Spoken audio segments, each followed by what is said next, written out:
เป้าหมาย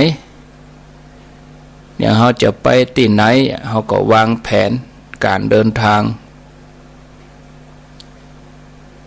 กำหนดเวลากำหนดสถานที่บัดใจว่าซักทำไปวันๆกูอย่างก็มีเป้าหมายเป้าหมายการจัดรายการนี่ก็กับเวลาชั่วโมงเป้าหมายต่อมาก็คนฟังกลุ่มคนฟังเป็นไผป่ออุ้ยแม่อุ้ยศรัทธาญาติโยมป่อใจแม่ยิงอยู่ที่ไหนตั้งใด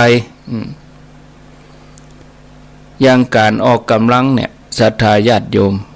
คนที่ออกกำลังมาเจ้ามาบางท่านก็ช่วงนี้บางทีก็บัสะดวก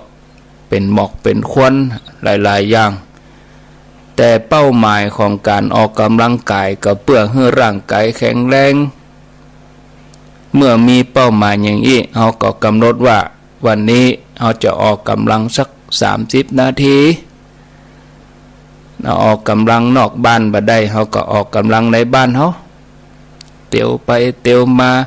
กวดขี้โคนี่ก็เป็นการออกกำลังแล้วเหรอคนเฒ่านอนติดเตียงก็ยกแขนยกมือเนาะปั่นจักรยานทางอากาศอีกก็ได้หรออันนี้ก็เพื่อให้ร่างกายแข็งแรงขยับแข่งขยับขาอย่างกับอาตมาภาพเขาพระสงฆ์ที่เปิ้นจะออกรายการที่เปิ้นจะไปเทศน์ไปบอกให้ญาติโยมเขาฟังเนี่ยก็ตั้งเป้าหมายเหมือนกันว่าจะเทศน์อย่างใดจะบรรยายอย่างใดให้ญาติโยมเขาฟังให้ญาติโยมเขาสนใจเอาก็ต้องมาพอว่าผู้ฟังนั่นเป็นไผเป็นคนกลุ่มไหนเป็นแม่ยิงปอดใจเป็นละอ่อนคนใหญ่อาตมาเขาอยู่กับวิทยุนี่เขาก็บ่ฮู้ว่าปอดใจฟังต่อใดแม่ยิงฟังต่อใดเป็นคนใหญ่ต่อใดละอ่อนต่อใดเจ้าบ้านทั่วไปก็ข้าราชการก็อดีตข้าราชการก็บางพ่องเปิ้นก็เป็นแผ่วครูบาอาจารย์เป็นพระเจ้าพระสงฆ์เป็นข้าราชการเก่าเป็นตำรวจเป็นทหารเป็นนักธุรกิจเป็นลูกจ้างอย่างนี้ก็แต่ละวันก็มันแยงพอเลยศรัทธาญาติโยมจะเอาอย่างมาอู้ให้เหมาะสมกับกลุ่มคนฟัง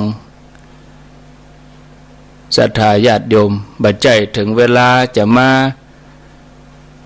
บรรยายก็มาบรรยายถึงเวลาจะมาอู้ก็มาอู้อีกกำใจครูบาอาจารย์แต่ละตนอย่างเวลาเปิ้นจะเทศน์เปิ้นก็เกียมทำมาบางตนเปิ้นก็เอามาเรียบก่อนเอามาอ่านก่อนอันนี้เปิ้นห้องว่าทำการบ้านมาก่อนน้อยนักญาติโยมที่ไม่ถึงปากแล้วก็จะอู้ไปโลอีนะแต่มาภาพก็ยังเกียมนะเอานั่นมาอู้เขาก็มีหัวข้อเห็นน้อยนะได้หัวข้อแล้วก็บรรยายไปบัดแจเขาก็จะ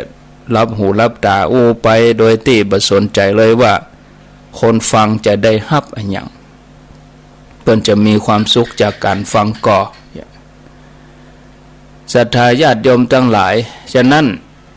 คนเฮาทำอะไรอย่างก็ต้องมีเป้าหมายของตัวเองเมื่อมีเป้าหมายก็อย่าสักแต่ว่ามีให้ตั้งไว้ญาติโยมทั้งหลาย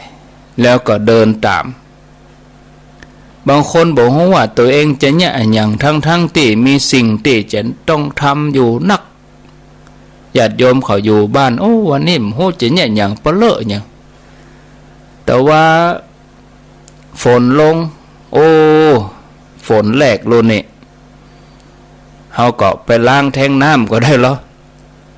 ไม่ใช่เปิดไม่ใช่เฮือตวงแต่นะฝนใหม่ๆนี่ฝน5แรก2 5นี่ฝนหัวปีเนี่ยจะไปตวงมาใจเตื้อไผ่ที่มีแทงน้ำมีอย่างก็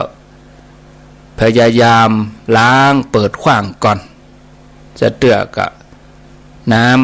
ย้อยใจคาก็เป็นสารพิษสารอย่างกายะล้างขว้างให้ก่อนเขาก็มีอันอย่างทำนักโลศรัทธาญาติโยมสำรวจไปตามบ้านตามจองกิ่งไม้หักกาใบไม้ใบหญ้าก็เป็นการออกกำลังไปแล้วแต่ละวันเนี่ยเขามีอันอย่างที่จะต้องทำอย่าไปเอาเวลาที่มีก้านั้นเป็นนั่งเล่นเกมนั่งเล่นไพ่เล่นไฮโลเล่นหมากรุกเล่นเฟซบุ๊กเล่นไลน์อย่าจะไปง่มหนักนะเดี๋ยวจะปวดลำคอนะอันที่ง่มอยู่หั่นอ่ะแต่เดี๋ยวปวดลำคอไปหาหมอแม่อย่ามาปวดคอน่ะหมอเนี่ยหมอก็จะว่าเงี้ยละวันหนึ่งเล่นไลน์กี่เตื้อเล่นเฟซบุ๊กกี่เตื้อไปว่าค่อยหยาดอยู่หั่นหลายชั่วโมงเนี่ยไปทำอย่างอื่นเนี่ยศรัทธาญาติโยมเนาะบางครั้งบอกว่าจะทำมันยังอยู่บ้านก็เซ็งเนาะออกไปนอกบ้านดีกว่าจะไปกาดไปรีเบอเดก็กลัวหำมะถ้าหมู่ปอใจก็ไปสังสรรค์กินเหล้าฆ่าเวลาพ่อข่าวที่เขาติดนี่เพราะว่าเขาไปสังสรรค์กันทั้งนั้นเนาะตำรวจก็ติดว่าติดโลกนี่นะเพราะว่าไปเลี้ยงวันเกิดไปสังสรรค์กันเนี่ยติดกันนะเขาอยู่บ้านเขาก็อยู่ธรรมดาเขาก็พิจารณาพอว่างานการงานที่บ้านเขามีเปลือะเปเตอเขาจะสังสรรค์อย่างก็อยู่ในครอบครัวเขาหั่นก่อนอยู่ในคนในครอบครัวเขาพ่อแม่เขาสามีภรรยาลูกเต้าแต่บอกว่าจะไปออกบ้านอย่างงานมีเปลือะบ้านที่สกปรกรกรุงรังบ่ได้เก็บกวาดก็มีผ้าที่มันเหม็นอับเอามาซักมาตากคนที่บอกว่าตัวเองจะต้องเนี่ยอะไรอย่างถึงเวลางานของเขาที่จะต้องเนี่ยจะต้องทำเขาก็พอมาหันบางทีงานก็ทับถมเข้ามาก็เป็นดินพอกหางหมูจนบ่สามารถจะจัดการกับงานหมู่นั้นได้พอเอาเวลาไปกับเรื่องที่บ่ใจสาระสำคัญหลายคนเป็นอย่างนี้หลายคนรู้ว่าตัวเองมีงานที่จะต้องทำให้เสร็จให้ตันกำหนดแทนที่จะเห่งทำในสิ่งที่ให้สำเร็จทันทีก็ปล่อยให้คาลาคาซังนะเกิดว่าเป็นยังเวลายังนักอยู่เวลายังเหลืออยู่อย่างตั้งแหมตึงเดือนก่อนเดี๋ยวนี้เกินเดือนละวันนี้วันที่16ละข้างแถมเกินเดือนก็หมดละถ้าเรานับวันนี้ไปข้างแหมเดือนเดียวก็ปีใหม่เมืองแหมละเราจะไปมัวรีรอว่าบ่เป็นยังกำเดียวก่อนข้างแหมเมินอยู่อินะโอ้บ่ได้ศรัทธาญาติโยมอย่างกับช่างยนต์คนหนึ่งเปิดอู่ลูกค้าเอารถยนต์มาให้ซ่อมตกลงกำหนดก็ประมาณสักติดช่างบอกว่าโอ้มีปัญหาสบายมาก5 วันก็มาเอาได้เลยเนี่ยแทนที่จะเห่งพอรถให้ลูกค้าว่ามีปัญหาอะไรอย่างบอกกองฮับรถมาก็ตรวจเช็คเลย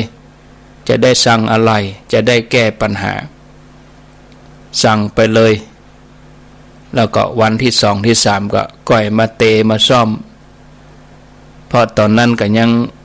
บ่มีรถกันอื่นมาเตื้อจนว่าเป็นยังรถกันเดียวกำเดียวเหรอนะอันกำเดียวต่ออันเสียลดอาการนักเกิดว่าโอ้ไม่เวลาตึง5-6 วันเอาเวลาไปกินไปเอวบอกกองวันที่3ที่4ลงมือเตพอเอาละอะไรอันนั้นก็บดีอันนี้ก็บดีหาซื้อที่ไหนก็บ่ได้สุดท้าย อาทิตย์หนึ่งผ่านไปลูกกาได้5 วันโทรมาแล้วเด้อขอเวลา2 วันแหม2 วันลูกกาโทรมาแถมโอ้บ่แล้วเด้อข้างแหมน้อยเดียวอย่าลูกกาก็เลยมาโดยพอรถพอรถเตเป็นบ่ห้อยน้อยจาเป็นบะและบะแจะภาษาวัยรุ่นว่าเสียหมาไปแล้วกันเป็นเตะเป็นว่าแหมเตื้อหนึ่งกับความเชื่อถือกับเมียแทนที่จะเห่งตรวจพอรถเสียอันยังตัดใดคัดข้องตีนในมันนักหนาสาหัสอย่างใดอันนี้ก็พอก่อนก็เดียวก่อนข้างแหมนักอยู่แหมเมินอยู่ข้างแหมหลายวันอยู่วันนี้ผ่านไปวันพุธก่อนถ้าตรวจวันนั้นวันที่รับงานถ้าหัวลดอาการนักก็จะได้ซ่อมควรจะทำอย่างใดอะไรที่สั่งได้ก็จะต้องเผื่อเวลาหาอะไรแถมบางทีก็ต้องรออะไรแถมหลายวันอันนี้แต่ช่างนี่บ่ได้ทำอย่างนั้นการที่คนเฮาทำอย่างเพื่อฆ่าเวลานั่นเนี่ยทั้งที่ฮู้ว่าศรัทธาญาติโยมฮู้อยู่เต็มอกว่าตัวเก่ามีงานที่จะต้องทำอยู่ตัดหน้านี้คนที่ทำอย่างอี้ก็คือคนที่ทำร้ายตัวเองคนที่ปล่อยเวลาให้สูญเสียไปศรัทธาญาติโยมท่านสาธุชนทั้งหลายวันก่อนนั่นได้ถึงเรื่องเกี่ยวกับวิธีสลัดเรื่องไร้สาระออกจากใจถ้าจำบ่ผิดก็เป็นวันศุกร์กันเนาะญาติโยมญาติโยมเขาบอกว่ามี13ข้อเนอแล้วก็มาถึงข้อที่7ที่8วันนี้ก็จะมาต่อเนาะญาติโยมเนาะมาต่อข้อที่1ทวนให้ฟังญาติโยมทั้งหลายเราจะมีวิธีอย่างใดสลัดเรื่องไร้สาระออกจากใจเราไปข้อที่1ความคิดที่ว่าเมื่อประสบปัญหาต้องเห่งแก้ไขทันทีในช่วงที่เราประสบปัญหาทางด้านจิตใจเรามารบกวนความเครียดก็ดีความอึดอัดความเศร้าสลดหดหู่เราก็บ่ควรที่จะย้ำอยู่หั่นบางทีพอหาทางออกบ่ปะวิธีแก้อันนี้เราต้องทำใจให้สบายปล่อยวางเมื่อใจเราสงบเราก็เริ่มแก้ปัญหาไปทีละเปาะทีละอย่างแก้กำปมอันใดแก้บ่ได้ก็ละไว้หั่นก่อนอันที่แก้ได้ก็ทำพยายามสร้างกำลังใจให้นักปัญหาทุกอย่างบางทีต้องอาศัยเวลาอาศัยความพยายามความอดทนบางทีเขาเกิดหาเหตุการณ์ที่ฮ้อนหายที่สุด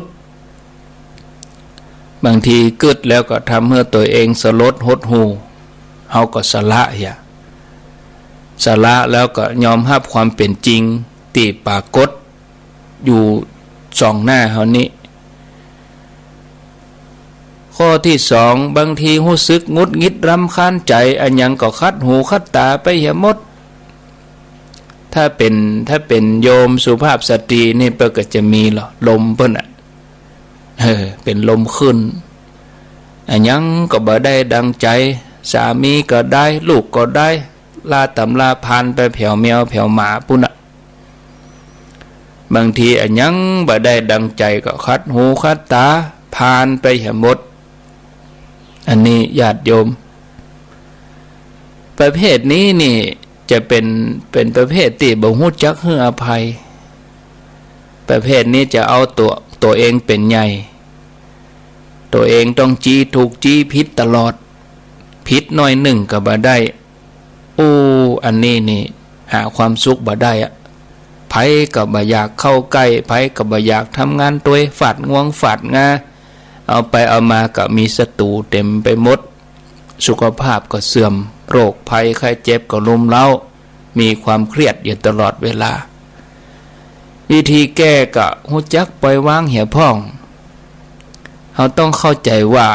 ในโลกนี้บ่มีอันยังสมบูรณ์แบบนะ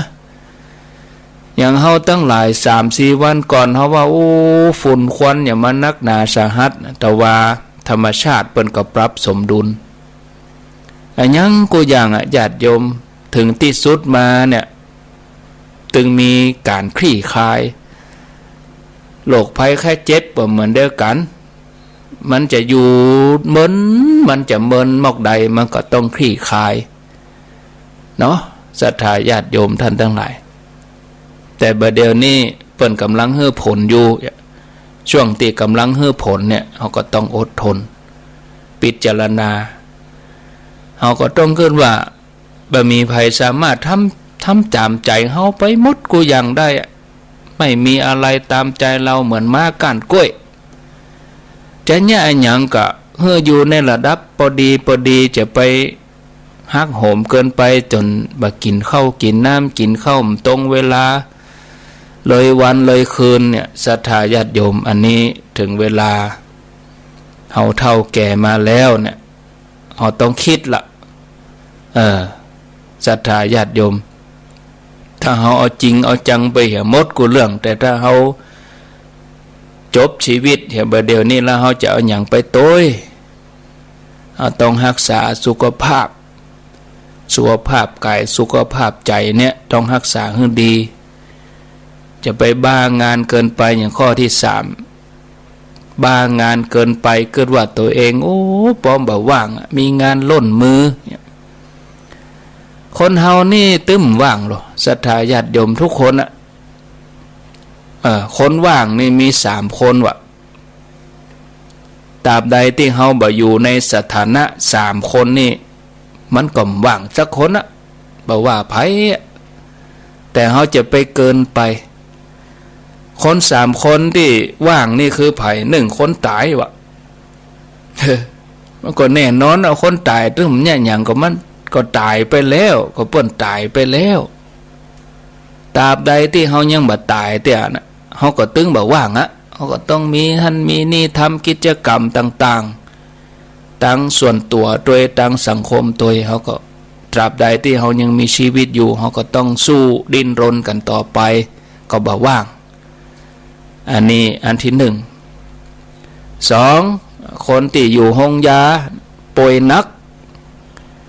ว่างก็ว่างแน่นอนได้เนี่ยหยังเพราะเปิ้นเป็นคนป่วยเปิ้นเป็นคนไข้เปิ้นบ่สบายบ่ต้องทำหยังป่วยไข้ถึงเวลาเปิ้นก็เอายามาให้กินเอาอาหารมาให้กินเนาะเฮาก็ไข้สบายน่ะสบายอย่างใดญาติโยมว่าสบายแล้วก็บ่ต้องเนี่ยหยังเห็นเลยมันก็ก่ายบางคนก็ทำงานเกินไปก็โอ้เวลาบ่มีก็เวลามีญาติโยมแล้วคนประเภทที่3คือคนเป็นบ้าคนที่สติบ่ดีนี่เปิ้นก็บ่เกิดหยังขอให้มีกินจิตนี่มันได้กึดหยังละเปิ้นจะเป็นโรคเป็นหยังบ้านเมืองเดือดร้อนอันหยังมันบ่เกี่ยวกันอันนี้ว่างตราบใดที่เฮาบ่อยู่ในสถานะ3อย่าง3คนนี่เฮาก็บ่ว่างกันสักคนแต่เนี่ยจะได้เฮาถึงจะสละเฮาก็สละเวลาจัดสรรเวลาให้กับตัวเก่าวันหนึ่งมี24ชั่วโมงเมื่อวัน12เมื่อคืน12เฮาก็เอามาหาร8เอา3มาหารเนาะ8 3 24เขาจะรับจะนอน8ชั่วโมงก็เป็นไปไม่ได้บางคนก็รับเต็มที่แต่อย่างคนเฒ่าตี 1 ตี 2ก็ลูกมาแล้วมาวันก็รับเห็นน้อยเอาไม่ได้ไปไหนก็เต็มที่ก็บ่เกิน8ชั่วโมงก็ไผจะไปรับอย่างอันปลำถ้าไปเกิน10ชั่วโมงก็เป็นเจ้าหญิงนิทราเจ้าชายนิทราบ่หูเนื้อหูตัวรับล้ำไปเขาก็ก่าย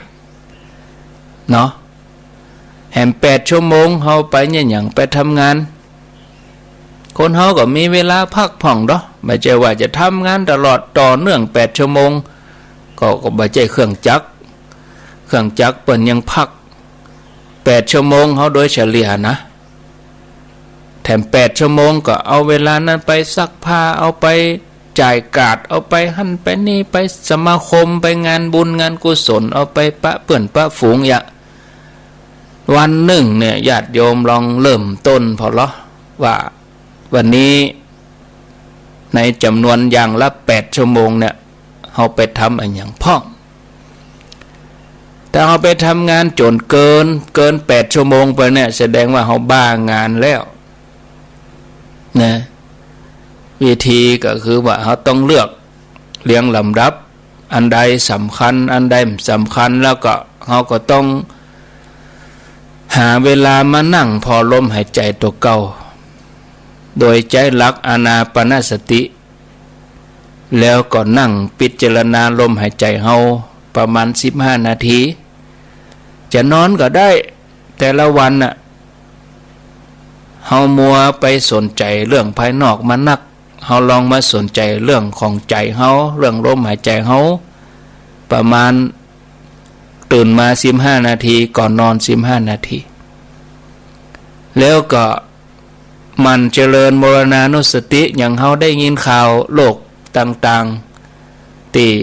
กำลังจะเข้ามาหันได้ยินข่าวคนนั่นเป็นคนนี้เป็นต่างประเทศตายได้ยินข่าวตายเฮาก็เจริญมรณานุสติถ้าถึงเวลาอย่างอันแต้มันก็บ่รอดสักคนเหมือนกันถ้าระบาดรุนแรงถึงขั้นที่จะต้องตายไปหมดเนาะนี่เป็นโรค5หรออย่างไก่เนี่ยก็ไก่เป็นโรค5นะสมัยตะก้อนถ้าเฮาลองเจริญมรณานุสติพอเฮาจะรู้คุณค่าของชีวิตเฮาดีที่สุดอันนี้คือทวนให้ญาติโยมฟังเนาะวันนี้ก็จะมาขึ้นถึงข้อที่8 9 10ไปจนถึงข้อที่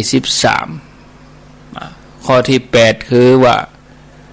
เกิดกังวลในสิ่งที่ยังมาบ่ถึงอันนี้เปิ้นฮ้องว่าวิตกกังวลเกินไปในสิ่งที่ยังมาบ่ถึงทำให้จิตเฮาว้าวุ่นสับสนหวาดกลัวบางทีก็นั่งนอนเมื่อลอยบ่ได้อยู่กับปัจจุบันเปิ้นก็มีวิธีแก้ก็รู้สึกตัวว่าตัวเก่ากำลังเนี่ยยังอยู่ตัวสติเนี่ยสำคัญเฮาเนี่ยยังอยู่เฮาก็ทำวันนี้ให้ดีที่สุดเฮาเกลียดเฮาโกรธเฮาไผเฮามันไส้ไผเฮารำคาญไผเฮาบ่ชอบหน้าไผทำให้เฮาเจ็บช้ำน้ำใจตัวนี้เป็นสิ่งที่เกิดขึ้นได้กับมนุษย์เฮาทุกคนแต่เฮามีความคิดหมู่นี้ขึ้นมาพุทธขึ้นมาก็ให้ระมัดระวังจะไปให้แสดงออกมาตังกำอู้บางทีแสดงออกมาตังกำอู้บ่ได้กับพิมพ์พิมพ์ว่าเฮือกันพิมพ์ด่าเฮือกันบางทีปะหน้าก็ออกตังแววตาออกตังน้ำเสียงการกระทำคนเฮานี่ก็ต้องพอแง่ดีกันพ้องเนาะเฮาก็ต้องเกิดว่าคนที่เปิ่นมาตำนี้เฮาเปิ่นกำลังสอนเฮาคือเฮาเป็นคนทำงานมีระเบียบนักขึ้นคนที่เปิ่นเล่าขวัญเฮานินทาเฮาว่าให้เฮาเปิ่นกำลังสอนให้เฮารู้จักวางตัวเท่าที่จำเป็นถ้าเฮาบ่วางตัวให้ถูกเฮาก็จะต้องเข้าใจว่าเปิ่นรู้เรื่องของเฮาแล้วจนเขาเอาไปเล่าไปอู้จนสนุกสนานม่วนปากเขาที่เฮาไปเกิดกังวลอันที่เปิ้นไปแจ้งอย่างผ่านเปิ้นนั่งอู้กันน้อยเขาต้องว่าเฮาแน่อันนี้คือคนอย่างอี้นี่บ่มีความสุขนะศรัทธาญาติโยมนะจะตุกอยู่หั่นน่ะประเภทที่9น้อยใจในโจกจะตาหลายคนเป็นอย่างอี้นะเฮาเกิดมาอย่างมาตุกยากเฮาอย่างมาวาสนาน้อย น้อยในจะตาตัวเองโจกจะตาตัวเองเอาเกิดมาบุญน้อยโจกเฮาบ่ดีเกิดมาตุกเกิดมา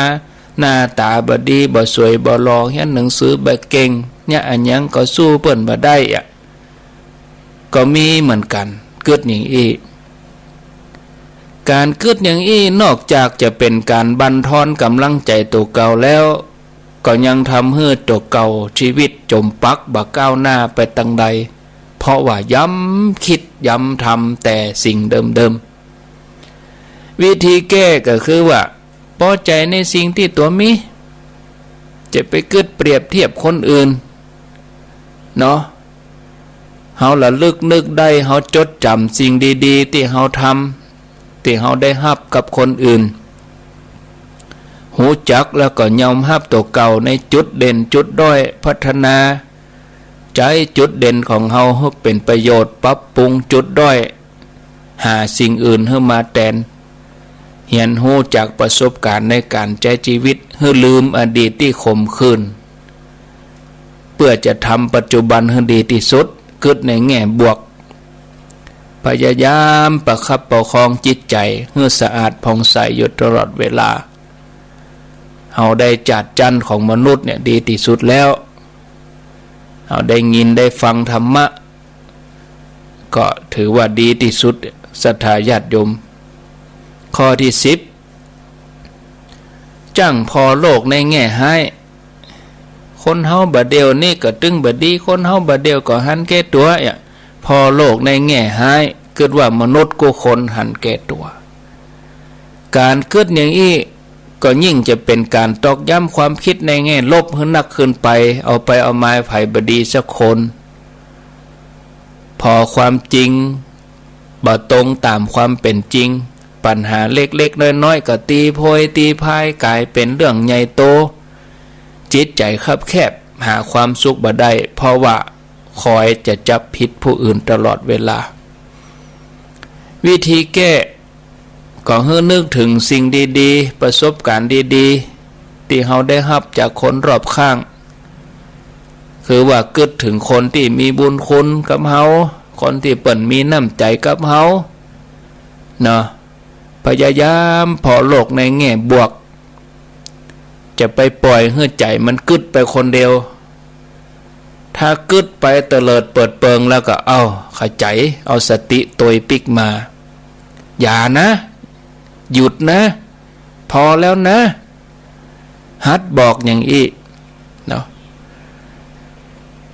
ข้อที่11คิดว่าในโลกนี้มีกับปัญหาเต็มไปหมดแก้ตัวใดก็บ่หมดบ่เสี่ยงเนาะการคิดอย่างอีนอกจากบ่ช่วยให้แก้ปัญหาแล้วก็ยังจะเป็นตัวบั่นทอนกำลังใจของเฮาวิธีแก้ก็ให้พอปัญหาเหมือนบททดสอบความอดทนเฮาปัญหาเป็นตัวฝึกทักษะในการแก้ปัญหาเป็นแหล่งปัญญาเนาะที่บ่ได้จากหนังสือที่เฮาไปเรียนในมหาวิทยาลัย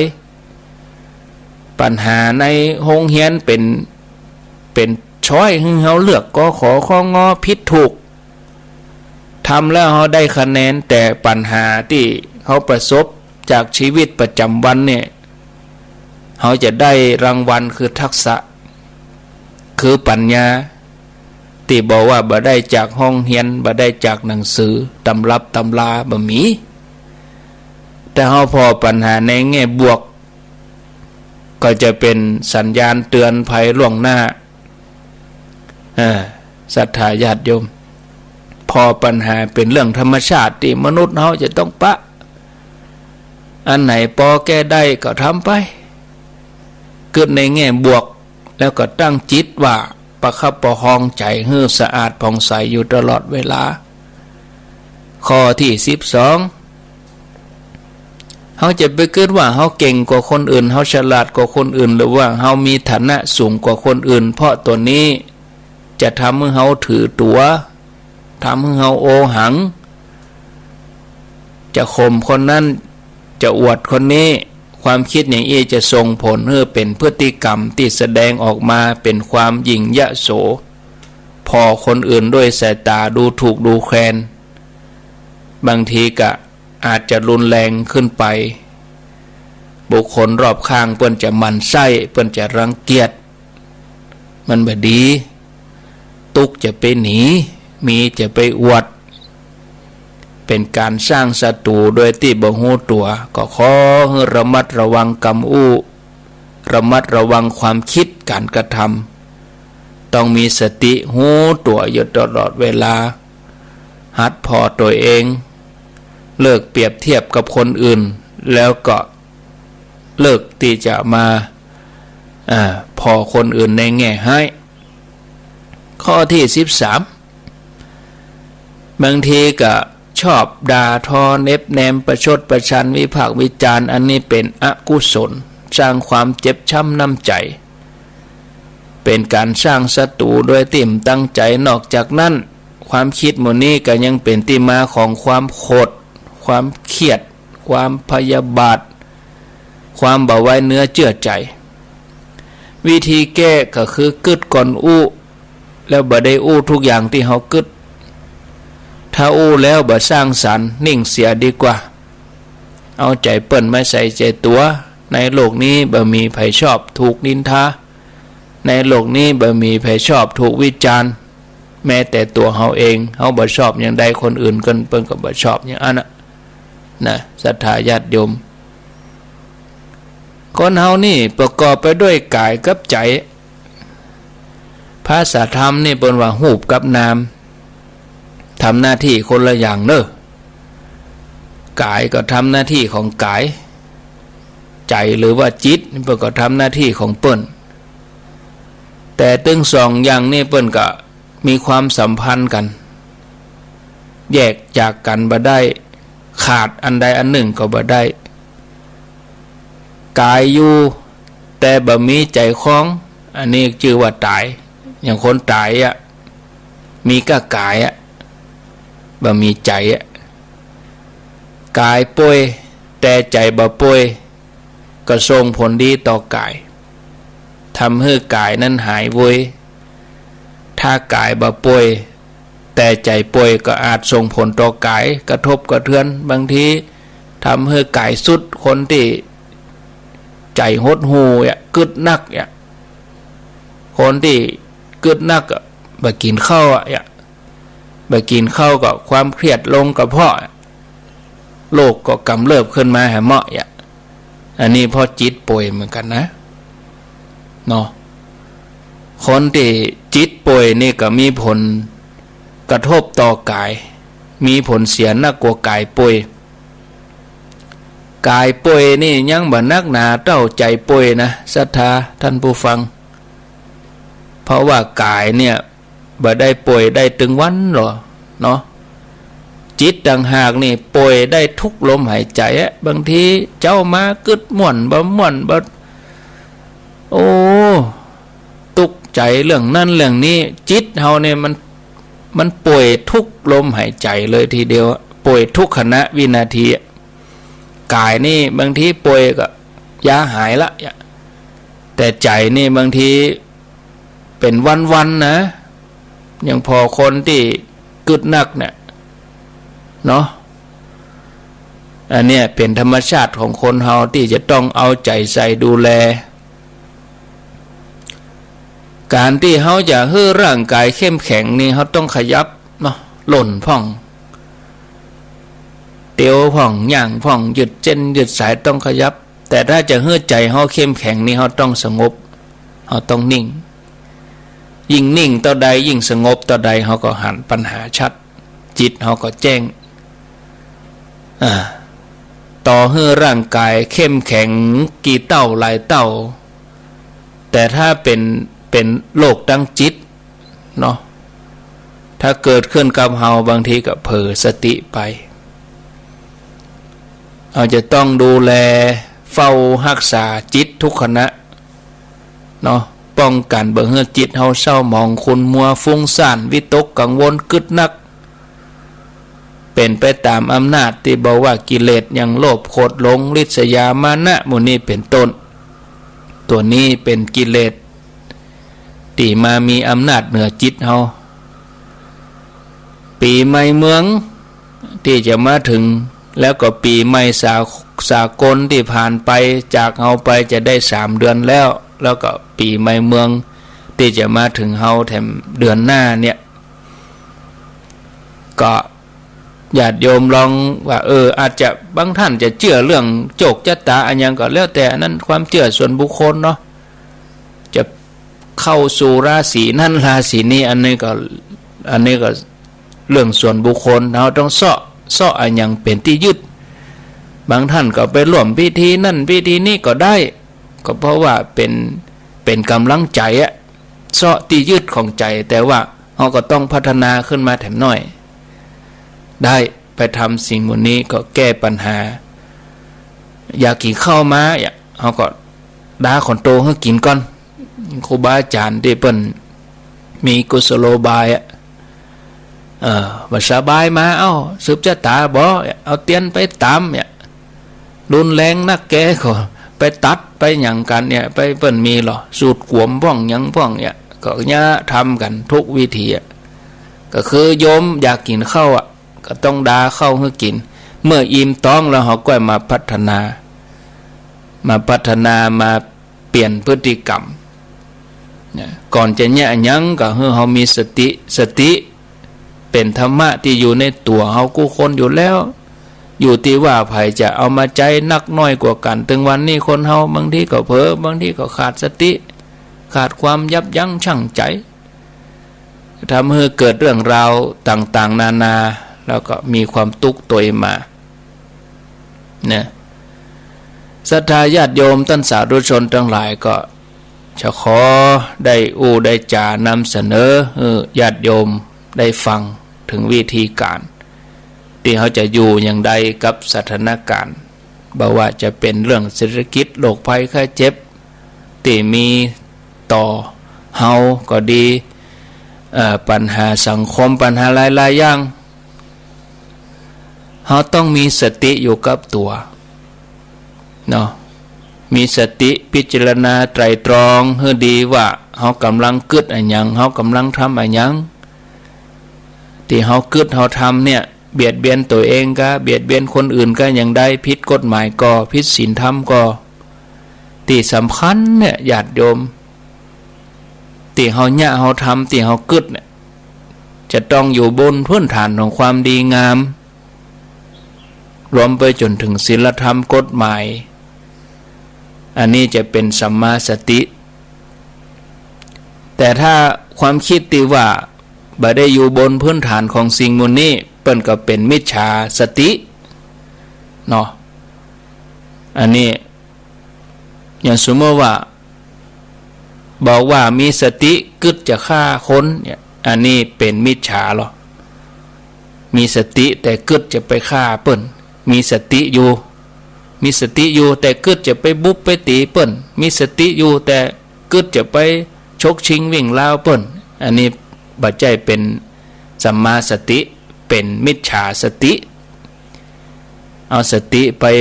ตั้งในที่บ่ถูกเนาะฉะนั้นก่อนที่เขาจะเกลียดไผเขามาชอบไผอย่างใดก็ตามใครฮื้อเขามีสติหูตัวเขาหูตันก่อนว่าเขากำลัง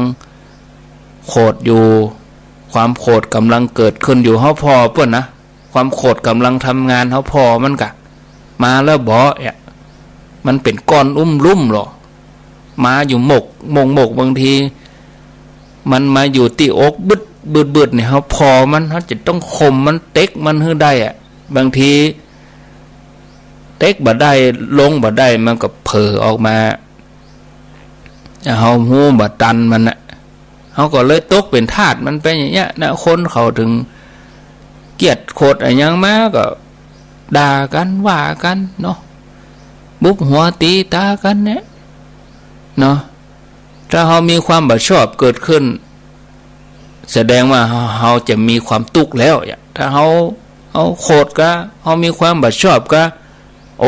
เขาจะมีความทุกข์แล้วรู้นี่มันก็ตัวที่บอกว่าเขาจะมีความทุกข์แล้วรู้นี่คือตัวสติหรอมันก็